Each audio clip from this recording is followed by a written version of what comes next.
ओम। सभी को नमस्ते जी। साथियों, स्वागत है आपका आपके अपने यूट्यूब चैनल स्वदेशी अर्थ, जिसका मेन मोटिव है मिशन टू गुड हेल्थ, कि सभी का स्वास्थ्य अच्छा हो।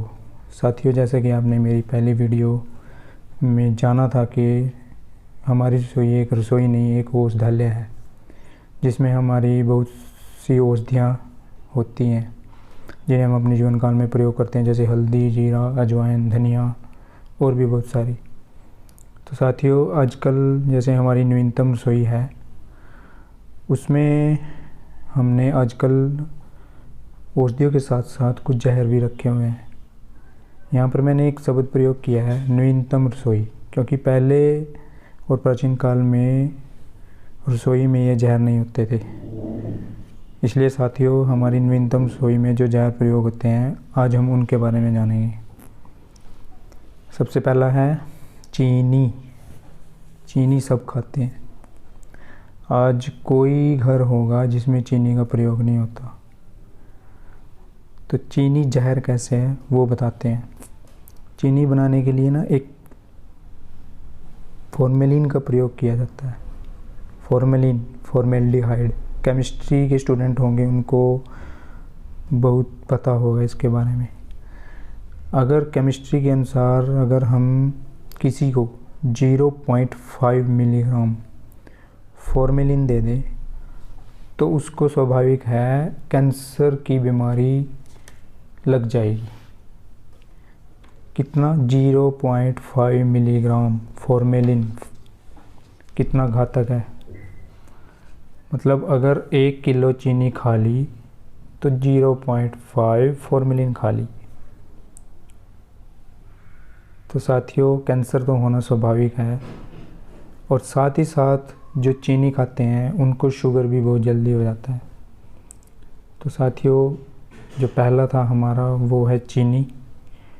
तो कोशिश करें चीनी ना खाएं, और चीनी के स्थान पर मैं आपको बताता हूँ, आप देसी खांड ले सकते हैं, गुड़ ले सकते हैं, शक्कर ले सकते हैं।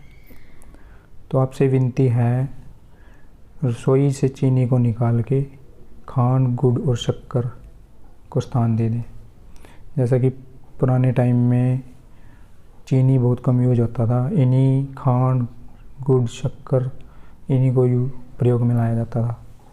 तो साथियों, अब हम बात करते हैं दूसरे धीमे जहर की। दूसरा जो धीमा जहर है वो है सफ़ेद नमक। आप सब जानते हैं, बाज़ार में तरह तरह के सफ़ेद नमक आते हैं, जिनको ज़्यादातर लोग वही यूज करते हैं। उस नमक को ही यूज करते हैं अपने घर में खाना बनाने के लिए। लेकिन आपको बता दें कि ये एक स्लो पॉइज़न है, धीमा जहर है, धीरे धीरे हमारे शरीर को नुकसान पहुंचाता है। अब ये नुकसान कैसे पहुंचाता है, इसमें क्या चीज़ होता है, वो हम आपको बताते हैं। सफ़ेद नमक को बनाने के लिए केमिकल डाला जाता है। इसमें जो केमिकल डालते हैं वो करता क्या है, सफ़ेद नमक की नमी को सोखता है। अगर हम डायरेक्ट सफ़ेद नमक को देखें तो उसमें नमी होती है, वो ज़्यादा दिन तक रह नहीं पाता, और उसको रखने के लिए फिर उसकी नमी निकालनी पड़ती है। और उस नमी को निकालने के लिए एल्यूमिनियम सिलिकेट, जो केमिकल है एल्यूमिनियम सिलिकेट, वो प्रयोग में लाते हैं। उससे उसका मॉइस्चर मारा जाता है, नमी को निकालते हैं, और तब वो इतने दिन तक टिका रहता है। तो साथियों, जो सफ़ेद नमक है वो किस प्रकार से नुकसानदायक है, इस केमिकल की वजह से नुकसानदायक है। नुकसान कैसे है, क्या नुकसान है? नुकसान है सबसे बड़ा ब्लड प्रेशर का बढ़ना घटना। ब्लड प्रेशर की बीमारी जो है वो सबसे ज़्यादा सफ़ेद नमक से होती है, जिसको हम आयोडीन नमक भी बोलते हैं। बाज़ार में बहुत कंपनियां हैं जिन्होंने सफ़ेद नमक निकाला हुआ है। तो साथियों, अगर आपको बताएं तो पुराने समय में सफ़ेद नमक प्रयोग में नहीं आता था। ये पिछले 70 साल से प्रयोग में लाया जा रहा है, और तब से यह नुकसान भी पहुंचा रहा है। सबसे पहला नुकसान हुआ ब्लड प्रेशर घटना बढ़ना। इसको सफ़ेद नमक को रसोई से निकाल दो, कंट्रोल हो जाएगा। दूसरा है नपुंसकता। सबसे ज़्यादा नपुंसकता बढ़ाता है ये सफ़ेद नमक। अगर हम बात करें माइक्रोन्यूट्रिएंट की, कंपेयर करें सफ़ेद नमक की और जो इसका अल्टरनेट मैं आपको बताने जा रहा हूँ वो है सेंधा नमक या काला नमक। और अगर हम बात करें माइक्रोन्यूट्रिएंट की, कंपेयर करें दोनों तीनों में, तो सफ़ेद नमक में जो है 3 से 4 माइक्रोन्यूट्रिएंट है। और अगर हम बात करें काला नमक या सेंधा नमक, उसमें 93 से 95 माइक्रोन्यूट्रिएंट्स है।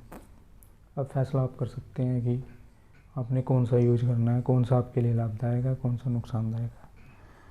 तो साथियों, आपसे विनती यही है कि सफ़ेद नमक को निकाल दो रसोई से, उसकी जगह सेंधा या काला नमक प्रयोग में लाओ। तीसरी मैं बात करूँगा मैदा। मैदा हमारी रसोई का तीसरा धीमा जहर है। बनता कैसे है? यह गेहूँ के छिलके को उतार कर जो उसके सफ़ेद कण बचते हैं उससे बनता है। इसमें कोई पोषक तत्व नहीं होता क्योंकि ये बहुत ही मुलायम बनाया जाता है, बिना छिलके का होता है, और जिसके कारण इसको पचाने में ना बहुत परेशानी होती है। और सबसे ज़्यादा नुकसान होता है हमारे पेट को। बड़ी आंत की बीमारी उन व्यक्ति को सबसे ज़्यादा लगती है जो मैदे से बनी वस्तुएं खाते हैं। भटूरे हो गए, समोसे हो गए,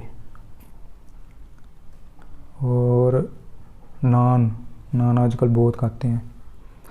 तो वो सब कुछ मैदे से बने होते हैं, और जो लगातार खाते जा रहे हैं तो उनको बड़ी आंत की प्रॉब्लम स्वाभाविक है, होगी ही होगी। मैदा जो है ज़्यादातर हमारे पेट में जाकर फूलता है, पचता कम है, फूलता है, और सीधे बड़ी आंत को नुकसान पहुंचाकर पेट की बीमारियों को बढ़ावा देता है।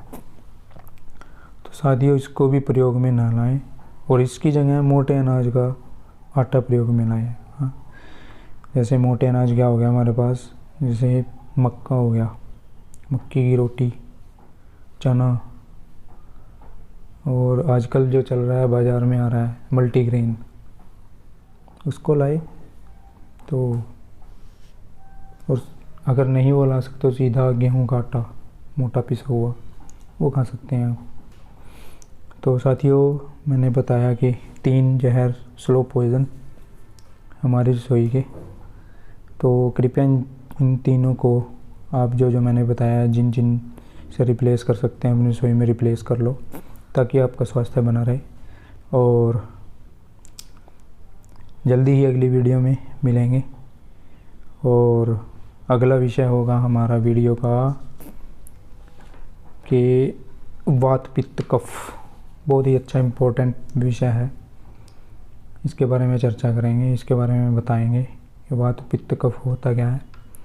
चलिए साथियों, सभी को नमस्ते, और अगर वीडियो अच्छी लगी हो तो लाइक, शेयर, कमेंट और सब्सक्राइब जरूर कर देना।